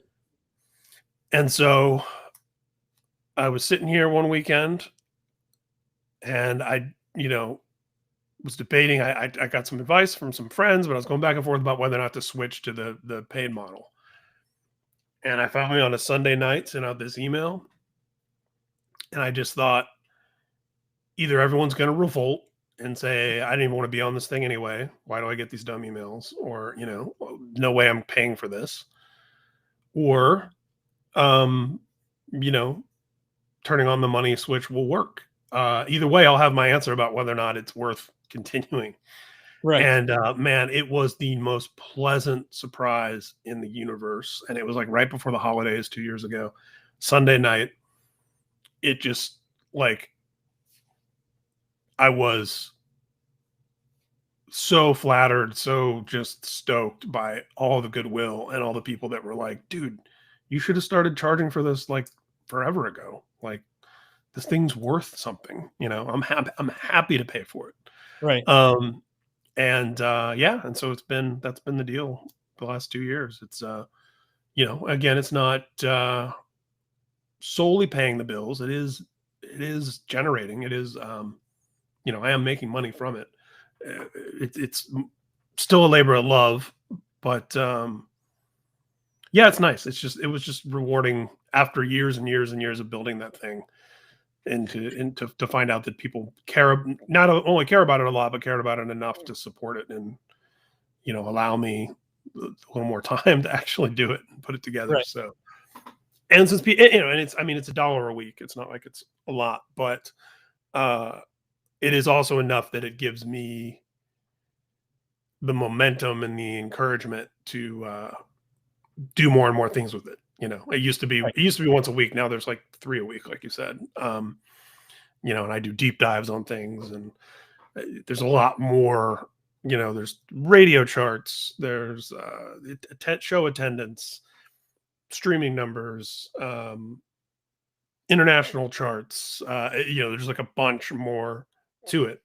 But that's really the story behind it, and it's been really cool, and I'm really grateful that people are still into it. So, and so now I do the thing, which I guess is what you're supposed to do with these kind of things now in our current economy. I do a couple free ones, Mhm. and then most of them are the paid subscribers get, and then I still because I thought at first that like you just switch over and it's all paid, Mhm. but apparently you're supposed to still do free ones once in a while.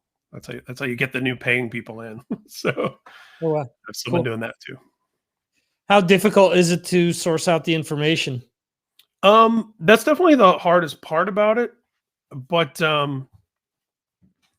that's really I think the greatest benefit that it has is the vast majority, not all of it, but the majority of the info that's in there is publicly available and Mhm. accessible. What the newsletter does is it collects the type of metrics on the type of bands that a certain segment of the industry cares about.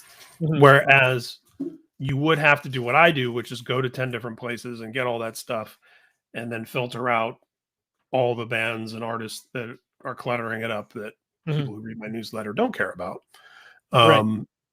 And then kind of assemble it and all of that. So that's the part that's the most time consuming, but it's also the most rewarding because that ultimately makes it what it is. Right. And I've been better in the last few weeks too about including sources towards the bottom. But where sometimes people ask, "Where'd you get that from?" Right. Slipknot streamed more this week than Motley Crue. That can't be right. Well, I got that from Rolling Stone. Here's the link. So but yeah, that's the most time consuming part is going and gathering all that stuff. But like you, I'm a nerd about that stuff. So I Yeah. like finding it. You also reach out. I saw that one of your sources was your mom a few Yeah. years That was ago. just to see if anyone was reading the list of sources. Yeah. Yeah, because there are times where I, comment about some of the information and I'm asked, well, where's this coming from? And I'm like, well, the bottom of the newsletter says this. So, Yeah. um, and Yeah.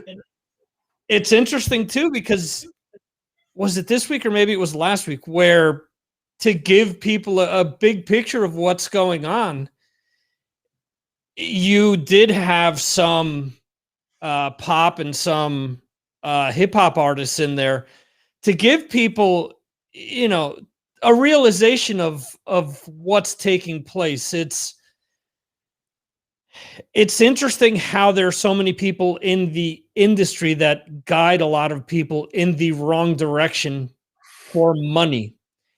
And again, I apologize to people where I keep bringing up the guys from Armored Saint, but it's because I am able to have in-depth interviews with them Sure. on the business side of things. And two of the things that they talked about was how they've always maintained realism with regards to the size of the band. And I brought up speaking to Joey Vera this week saying, that's interesting because I always read interviews from Scott Ian, for example, saying how what a big mistake it was back in the late 80s, touring with a huge stage that really wasn't going to influence when people were coming in, if people were coming to see shows or not, but it was a huge expenditure for the band. And we talked about, how the band has always understood where they reside within, the grand scheme of things, so as to not overextend themselves. So, you've got things like, for example, last year, Megadeth was supposed to open up for Five Finger Death Punch in Europe. And people were saying, how can this happen? How can Megadeth open up for them? Right. Well, the reality is that Five Finger Death Punch actually sells more than Megadeth does in 2020.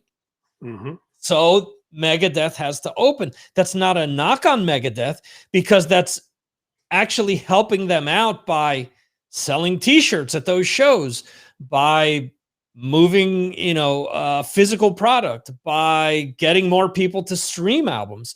A lot of people don't understand the whole economic situation of what bands deal with, so for a lot of bands to get on a Five Finger Death Punch tour or another tour like that, or a Disturbed tour, someone who's more, towards a popular side of things, it's a make it or break it thing for a lot of bands. So to me, and actually festival bills are very similar, where a lot of people are, well, why is Anthrax smaller than Ghost? Well, because Ghost is actually more popular right now than Anthrax. Or you've mentioned Slipknot before, where people will say, well, Slipknot should be here. Well, the reality is, they're outside of Metallica, there maybe is no other band in all of metal that sells more than Slipknot. So, and that's where I think this stuff is important for perspective. And then, and putting in some of those numbers from pop artists and hip hop artists. I used to put those in all the time, and I used to have a little section I called reality check. Because I think it's important for all of us who are looking at hard rock metal and punk-ish music, which is what the newsletter covers. When I say Queen is the biggest streaming hard rock band last week, and here's all the streams they did, I do think it's important to then tell people, like, just so you know, here's what like Drake and Kanye and Taylor are streaming. like Queen's #1 in hard rock. They're like number 79 in all of music, streaming wise. So I do think that a little bit of context is important. Absolutely. Sure. Is there any trend that you report about that surprises you? Obviously, for a lot of people, seeing that like Queen and AC/DC and Metallica are consistently at the top of the hard rock and metal spectrum. I'm sure it's almost cliche to talk about TikTok, and I'm not like an active TikTok person, but seeing the direct results that a viral TikTok thing has. Bring Me the Horizon, a song of theirs from like 2 or 3 records ago, got big on TikTok through some TikTok thing, and that has just shot their streaming numbers like back way up, and it's been consistently now for a few months, and it's because of like this kind of random song from like 3 records ago, on top of everything else that they have going on. Gym Class Heroes is another one. Like, they're like defunct, and they have a song an old song that took off on TikTok and got all this traction, and now they're like, the dude's doing interviews again. They're talking about doing a reunion. Like, their streaming numbers are like, they're in the like top 200 Spotify songs every week now, and that surprises me in a good way. But that people are actually discovering music that way, whatever it takes at this point. Absolutely. Whatever it takes to get it in front of somebody. But it's interesting that it's like older songs, not old, but like a few records ago. And that's actually kind of encouraging too, because traditionally, album cycles have been getting shorter and shorter. Yeah. Yeah, I get people telling me all the time, why are you on TikTok? That's such a dumb platform. I said, I got to cast the net as large as I can. And if TikTok is going to bring people in, that's what I got to do. So, yeah. um, That is a good question from Arturo. I agree. Do you find artists have been more willing to talk, promote because of the lockdown? Absolutely. Not just that they're more willing to talk, but that they're more willing to figure out these platforms. mm-hmm, I remember inviting Randy Blythe onto the Metallica podcast a couple years ago. mm-hmm. And he said he'd love to do it, but he wants to wait until the next time we can be in person because podcasts are something you do in person. And that was his quote. And, last week he was on Josta's podcast and Rob Flynn's podcast, but he's doing it all. And it's not a knock on him. It's just more indicative of how things have evolved quickly because of the pandemic, where, and movie interviews in particular, you couldn't get most major stars. You weren't going to get unless it was in person. It was like out of the question. Mm-hmm. And I've done virtual junkets in the last 2 years, which is nice because I like being at my house. So, yeah, that has been one of the benefits of the way things have changed. Is I think it's gotten, I had Ace Frehley on the Disc Dive show I do for Knotfest, and it was the first Zoom Skype type interview that Ace had ever done. Mm-hmm. And he's done obviously a million of them since. So it's great, getting guys like Ace into this because it does make them more accessible to more journalists, more podcasts, and that sort of thing. So yeah, makes sense. There were a lot of people that were also pushed in that direction as well. Some out of necessity, obviously through labels and stuff like that. But I think that a lot of bands were smart to not sit around and have wanted to up their social media presence. And there have been a lot of bands that have put out, in my opinion, the best album of their career because they've had time to work on music and not only just the compositions, but sonically sound much better than anything they've released. Why? Because they've had time to actually sit and, not be like, all right, we got to bang this out and get back out on tour. No, we're sitting around for X amount of months. So this time we're making sure that it's what we've always wanted. So that's a great point. I've never thought about that. Yeah. I've had you on for well over 2 hours here. The original session that we scheduled was an hour, but things just I figured we'd just go. But yeah, it's probably a good spot to wrap it up. But it's been super fun. I just wanted to ask you real quick, where should people go to follow you on social media? If there's any specific page you want to point them to? Sure. Yeah. RyanJDowney.com. That'll have all my socials and stuff linked to it. The newsletter we were talking about, all the podcasts. You can find all of it there. A one-stop shop, as it were. Do people tell you look like Bob Odenkirk? Have you heard that? Have you heard that before? I have never heard that before. The only one that I've ever gotten. Well, I've gotten two actually. One time, I love Bob Odenkirk, by the way. That's a huge compliment. I do as well. So I don't take that as something bad. Where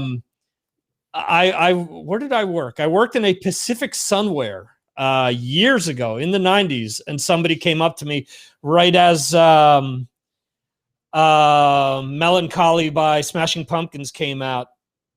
Someone came up to me and said, "You look just like Billy Corgan when he still had hair." I had that. And then I was at a bar once, and the waitress says to me, "Wow, you look just like Johnny Depp." And I said, "Sweetheart, I appreciate that. I understand you're working for tips." I said, "Once the lights come on in the next few minutes, you're going to be in for a rude awakening." So, there's no way. That's amazing. Yeah, I used to definitely more in the 90s. I used to get Val Kilmer and David Duchovny were the two that I would hear. But, that was a lifetime ago. But yeah, I see some Odenkirk. If without the hair, you could do it. I'd call Saul. If you were my Saul, I'd call you. There you go. I appreciate that. I appreciate your time and I appreciate all of the insight and all the storytelling that we've done tonight. It was awesome. Glad that we were finally able to hook this up. Yeah, me too. And shout out to Toomey once again if he's still hanging out in here. And shout out to everybody who's been hanging out in the chat and asking questions and stuff. Yeah, it's awesome. I love that's the most fun about doing this stuff. Absolutely. Yeah, I love.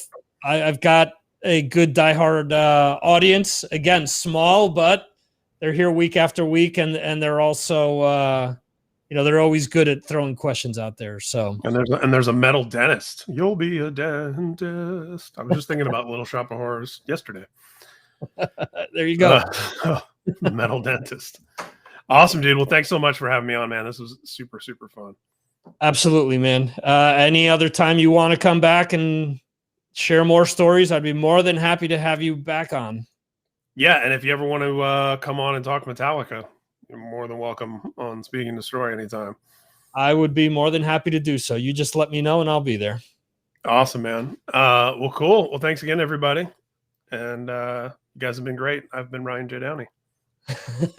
Awesome. That is the Dave Mustaine impression for the night. I'm so glad you got that, because I know it's a deep cut. At the end of every show, you guys have been great, and we've been Megadeth. I stole that at MTV. That was my sign off. the other thing that he always did, which obviously he stopped doing after the Big Four, was before doing Mechanics, was they play it like this, and we play it like their that. way, and there's our way. There you go. By the way, I split the difference. Musically, I prefer Mechanics. Lyrically, Four Horsemen. There you go. There you go. Awesome. All right, guys. Later, Thank brother. Thanks everyone so much for being here. Thank you, Ryan, for being here, and we will catch you next week on the next episode of Signals from Mars live stream. In the meantime, you'll be able to hear the replay, the podcast format, next Friday. So on that note, we will see you next time right here on the Signals from Mars live stream. Sick.